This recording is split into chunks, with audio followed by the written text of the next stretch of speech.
No problem, Terence.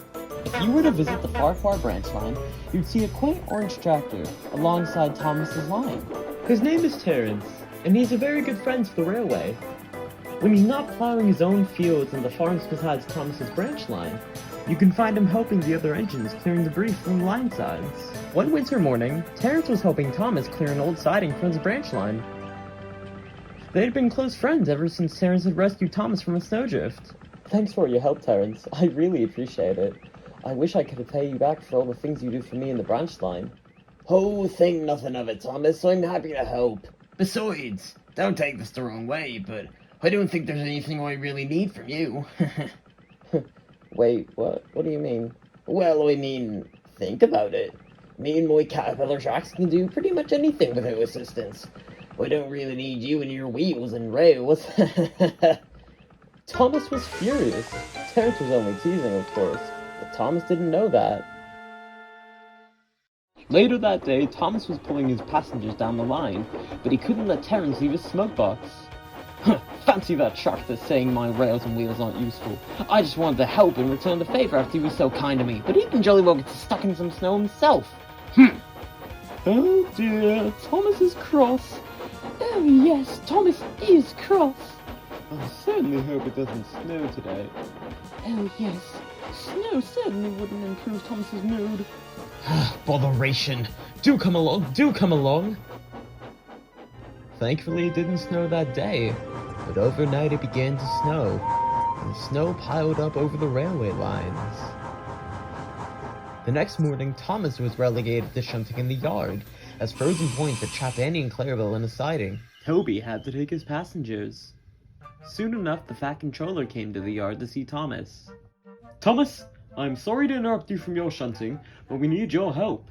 I need you to go to your branch line. Terence is stuck by the line side, and he needs your help. Quickly grab some workmen and a flatbed. Thomas had forgotten he was cross with Terence in that moment. Yes, sir. Right away, sir. And he quickly set off to the rescue. Thomas was thundering down the main line on his way to his branch. Hurry, hurry, hurry! He shouted, but he wasn't pretending to be like Gordon. He was serious. Oh, I hope poor Terence is alright. Getting stuck in the snow is no fun, but getting stuck in the snow overnight, that must be dreadful. But Thomas soon forgot to be worried when he saw Terence. The tractor was out of fuel, and he was left there overnight. Snow piled all around him, and he was freezing to the frames. Thomas couldn't help but smile. Alright, how on earth did this happen? Well, I was called to clear these branches from the line side, and as soon as I was done, I found I was out of petrol. Farmer Finney went back to the farm for more, but no one accounted for the weather. Could you get me out, please? I'm freezing. Sure thing, Terence. Soon enough, Terence was dug out and lifted onto Thomas's flatbed, and the two slowly made their way back to the top station.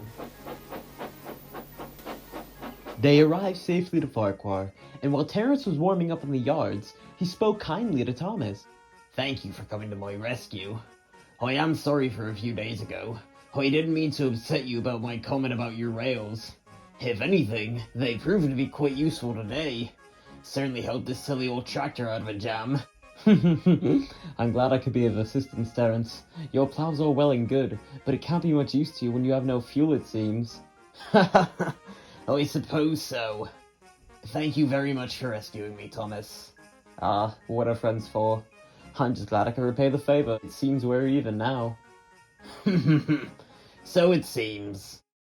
Thomas and Terence are still good friends, and while Thomas will never miss an opportunity to bring up the time he saved Terence, Terence knows that it won't be long before Thomas needs rescuing again.